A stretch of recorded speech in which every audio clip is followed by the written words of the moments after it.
Okay, welcome everyone. This time it's going to be a little bit different.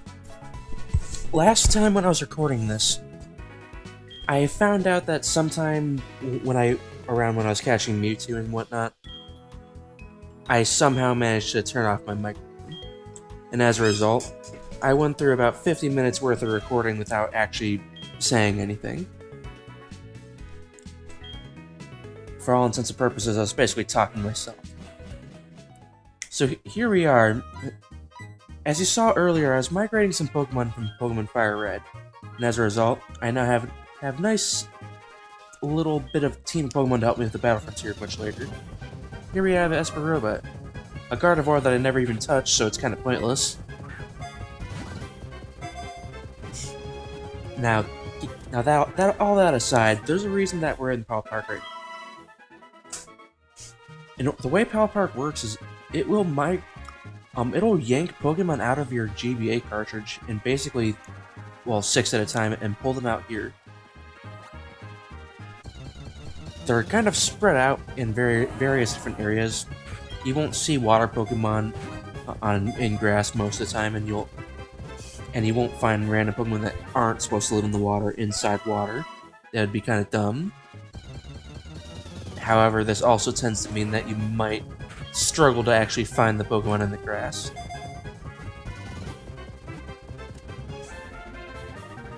So it's sort of a permanent transfer, though. So like whenever you send Pokemon over, just be absolutely certain that you're never going to play the old version ever. That's not very hard to promise, because that's usually what happens when you get a new Pokemon, especially in a later generation. I gotta say though, I like the park balls and everything, but this is just sort of an obligatory waste of time in my opinion. Because basically they give you 6 Master Balls, so you don't get to keep anything unless you catch all 6, and if you don't box them, they just go back, I guess. I'm not even sure on why you're being graded on this, as I have yet to really see any reasons for that other than just bragging rights in Street Pass.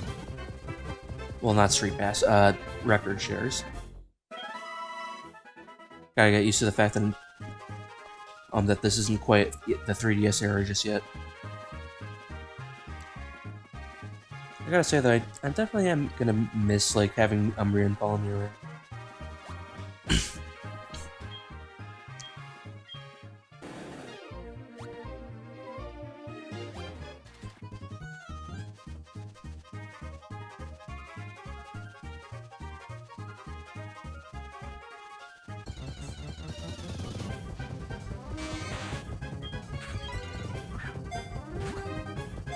Pal Park's pretty interesting, though. I kind of wonder how it came, or like how the idea came to be honest.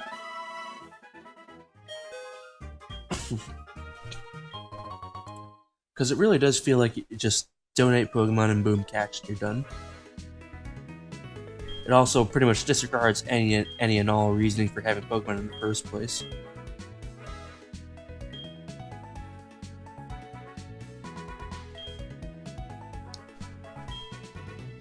Although that in mind, it's not difficult to break the 2,000 point record, if this was any indication. But the rewards, most of the time they're just berries.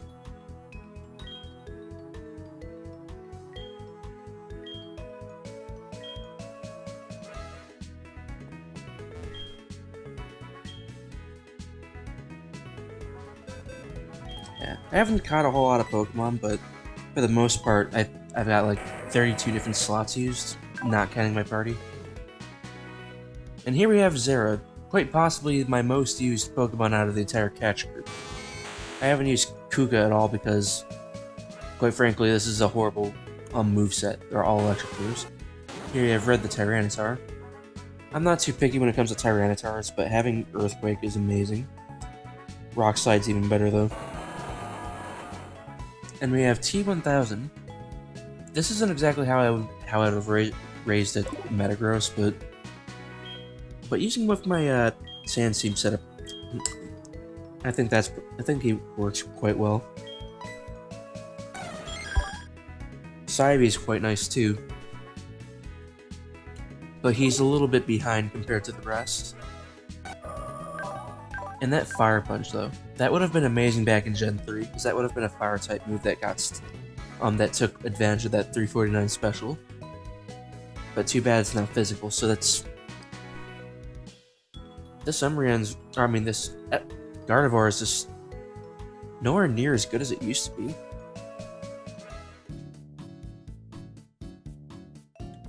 Well, all that aside, there's still a few things I wanted to do before I go to the Battle Frontier, so... The first place we need to go is Pewter City. We skipped this place earlier, mostly because I didn't want to deal with any of the trainers here. Only to find out that Game Freak just liked to put trainers in spots that would really irritate the crap out of you. You'll see a prime example of this up ahead.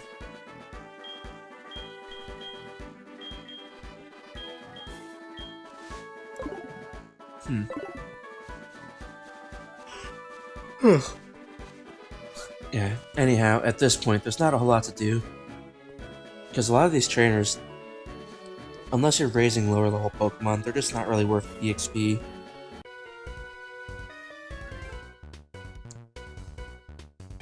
And again, if you like to play the game slow and you expect to finish it within weeks rather than days worth of playing...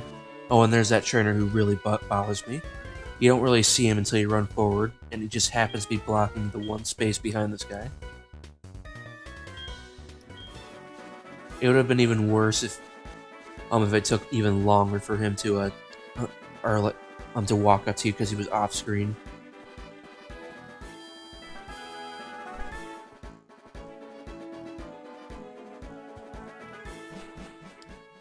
A nice little Clefairy there. I have to wonder though, why exactly is Square even waiting there? I mean, like, it's like he was just standing there lost in thought, just expecting me to show up.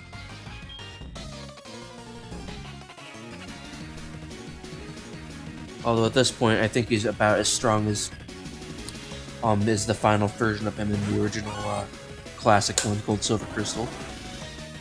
He would always just sit, like occasionally wait in the Dragon's Den, and then just every time we went to the Elite Four, sometimes he would stop you and battle you before letting you go through.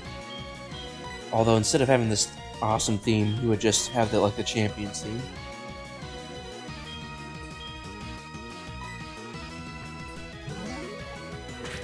It's definitely a pretty good indicator to expect that he's not going to get any stronger.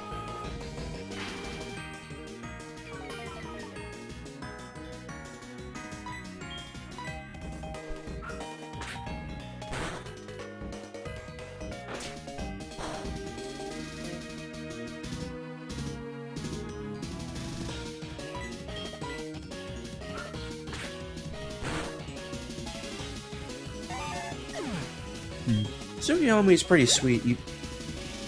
I like having him on my team, but I just wish I had better offensive capabilities. The best way for him to fight is to just rely on Last Resort. And even then, it's not the greatest of moves, because he doesn't really have a stab. The Silk Scarf helps with this a little bit, though.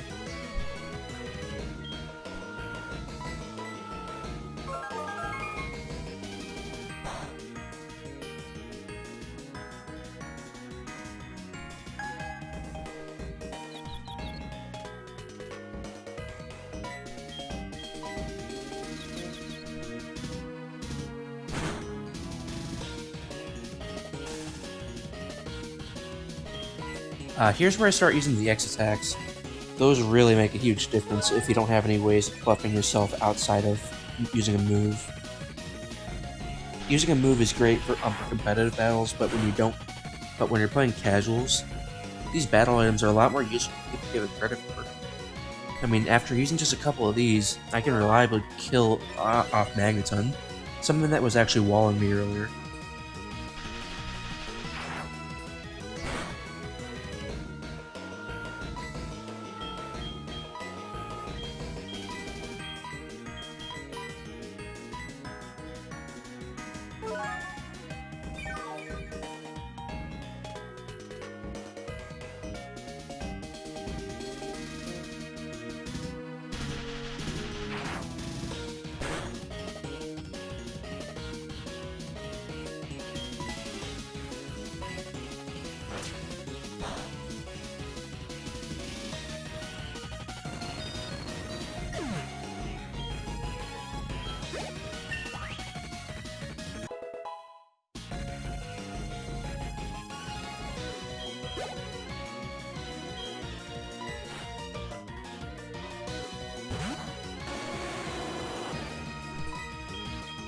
After those X attack items, there's really nothing left on this guy's team that I won't be able to just kill in one shot. Either Last Resort will murder it, or I'll have to use Bite because it's Gengar. It's stupid ghost type sometimes. In like the Adventures mangas, Square here is known as Silver, and his specialty is actually Pokemon trading. In a way, it sort of bleeds through because he has a Gengar. Hence the need for a trade. At the moment, this Golbat, he hasn't quite evolved into a Crobat yet, something that it does do in Pokemon Crystal, so I suppose maybe he's not quite at his prime yet.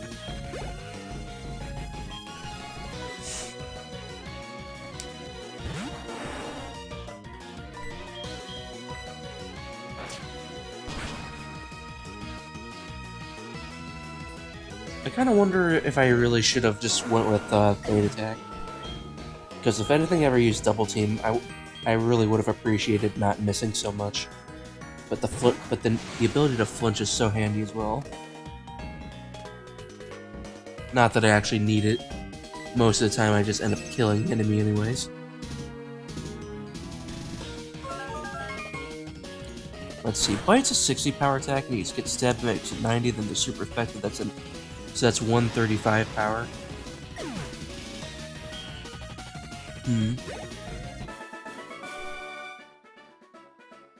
So Bite would probably be ever so slightly stronger than Last Resort, but then again, Last Resort has the Silk Scarf further boosting it, so it starts at like 130, and then it's like a 10% increase.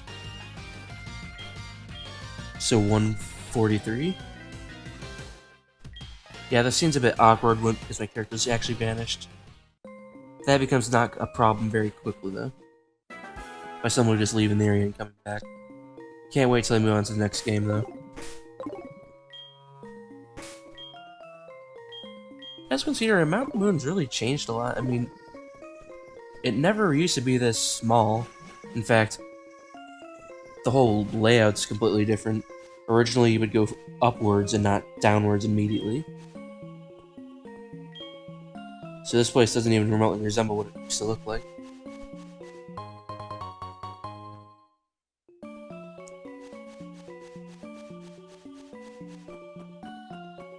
I think this is the area where you would probably see Clefairies or whatever just jumbling around on like a Sunday night.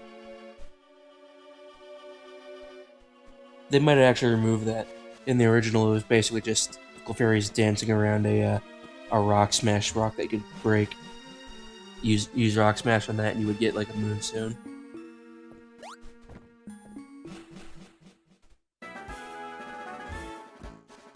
This area goes relatively unused, actually. As nice as the hill effect here looks, it's really more of a gradient effect on the grass. It's the only way I can really describe it. Alright, now here we are back in the Dragon's Den. In Pokemon Gold, Silver, and Crystal, you'll usually see your rival just walking left and right up here. But once he decides to go to Mount Moon, he'll just be training around it here, and you can see his Typhlosion.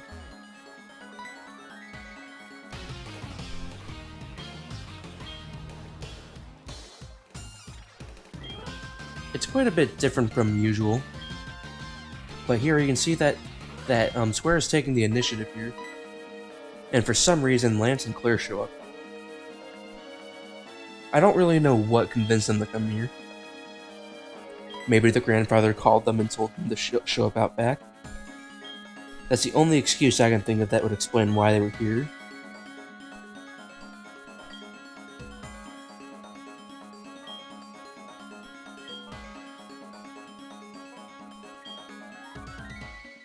You know, I have to agree with Lance on this one. I do like multi-battles, though. And if I would love to team up with Lance, seriously. He's got, like, super freaking high-level Pokemon. Did he just shove Clair? And here's where this battle got painfully long, and the reason for why...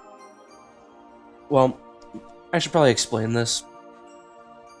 I sped this bit up, because by the time I realized that I wasn't actually recording my voice, I was about 50 minutes in. by cutting out a whole slew of all this stuff, this became a much more bearable fight. Or bearable to watch, I suppose. We don't need another Clair fight and another red fight, where I just item my way through everything, taking forever. I gotta say though, I like having Square as a teammate. What I don't like is that he got one shot at almost every other turn. Like the only thing he actually did that was even remotely useful was him using Toxic on Gyarados.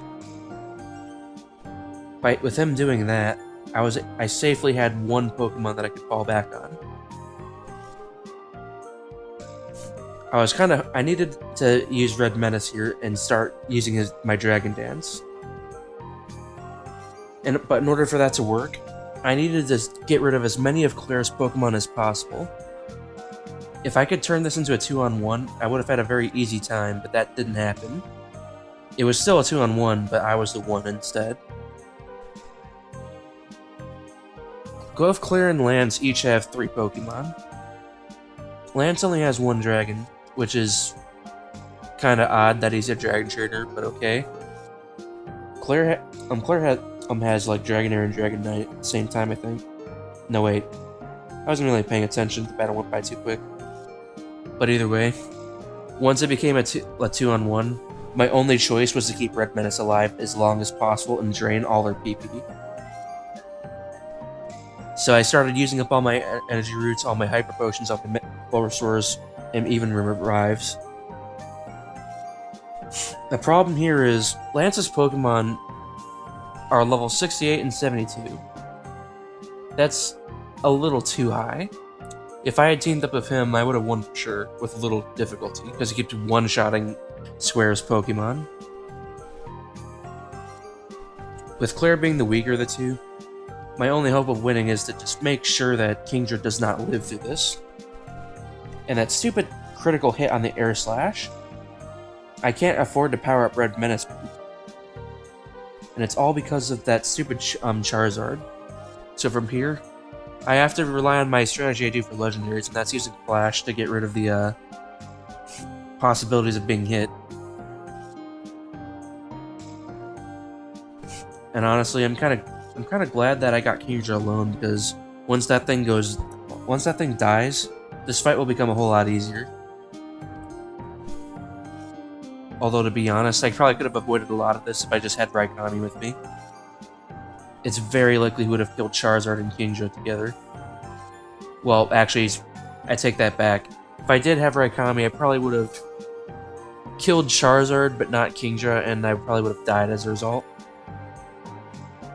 Right now, the only reason I'm even surviving is because I flashed Charizard, and I'm occasionally being able to avoid a hit.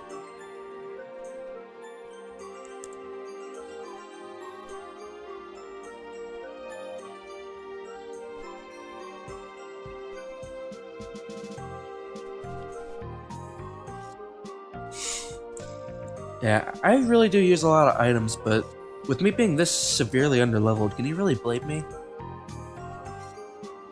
I mean, you could say just lose and then come back with higher level Pokemon, but why would I want to do that if I have the possibility of winning here? And that Kingdra is so freaking annoying.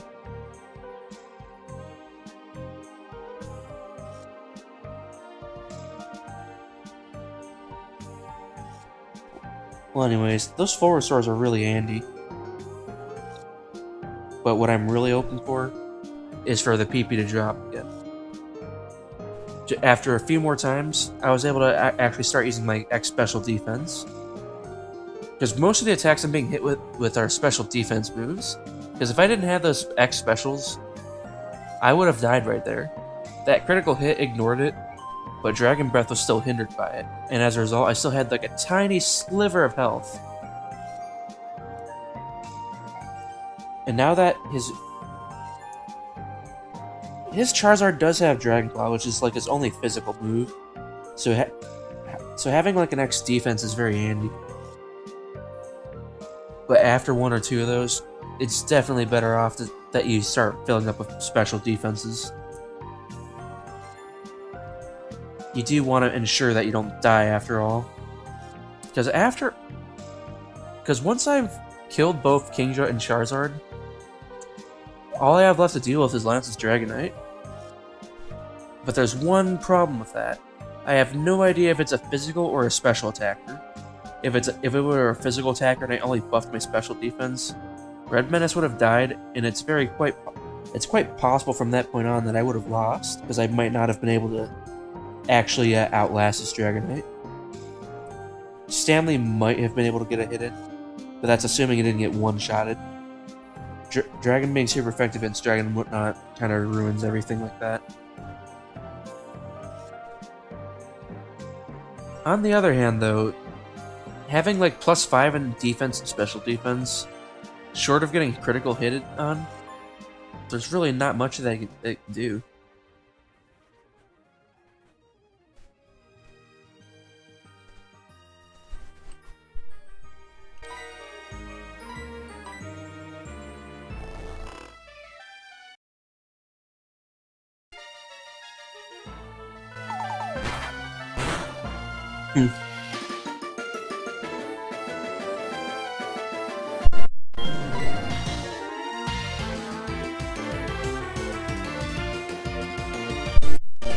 I turned this thing on.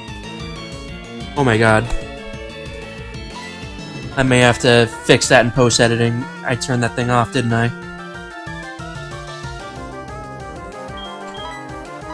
I really hope that's not the case, because that would really suck.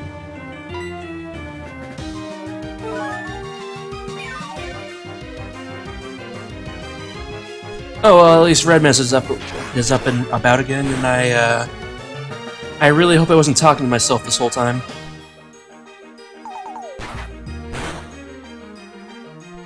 Because if I was, I have a lot to... Holy crap, I just realized how low on health.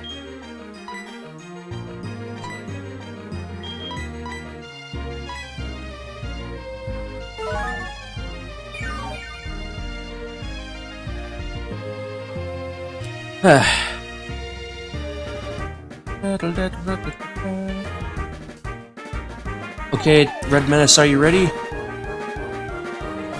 Because Kingdra's about to kill itself, and I want to make sure that I don't have to Dragon Dance you any further. Oh wait, Clair doesn't have anything after Kingdra, so actually, you know what? Go ahead, kill yourself. Because I certainly won't care. Kingdra is hit with recoil.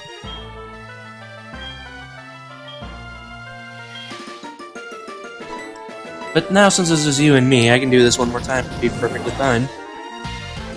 So, Lance, how does it feel to get killed by the most dangerous red Gyarados ever?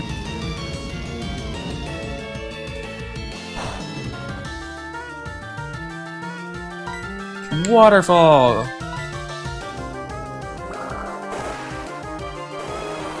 There's no way this thing's going to live to this. ×4 attack, Waterfall, which just happened to be stab, and I have a good physical stat as well, and you happen to be weak to that. So wouldn't that be ×6?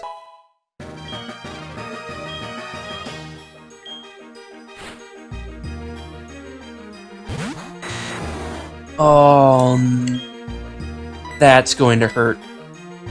But then again, so's this.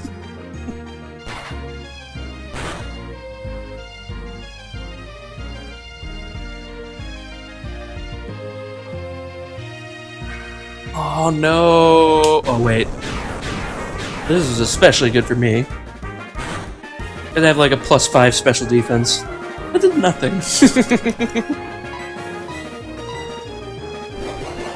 But yeah, before I wallow in self-pity after this, I need to check on something. Oh, and I got a critical hit too. Insult to injury. I beat Champion Lance and Leader Clair mostly by myself. Holy whoa! That's a lot of money. This is expected. You two make quite the team. You know, the only Pokemon on his team that did anything was Crobat. Going solo is certainly one way to aim for the top. It certainly is one way, not the right way, but that's basically how that fight went. That's not all there is to Pokemon Battle. Wait, But that's not all there is to Pokemon Battle. I think that's a little bit of English that slipped through there. Although I don't feel it's necessary to remind you guys. See you, Mochi, another time. I must excuse myself. Mochi, it was a fun battle. That goes for you too, wise guy. Mochi. It wasn't supposed to go this way. Anyway, I'm not giving up beating you. I'll train my Pokemon and my own heart too. I'll come back as the toughest challenge for you. Yes, Mother, I know that you bought something for me. I don't need you to tell me.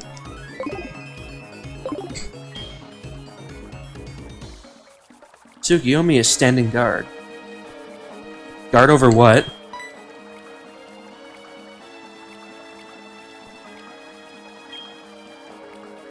Well, that's it, guys. I need to... After this, now we are finally going to go to the Battle Frontier.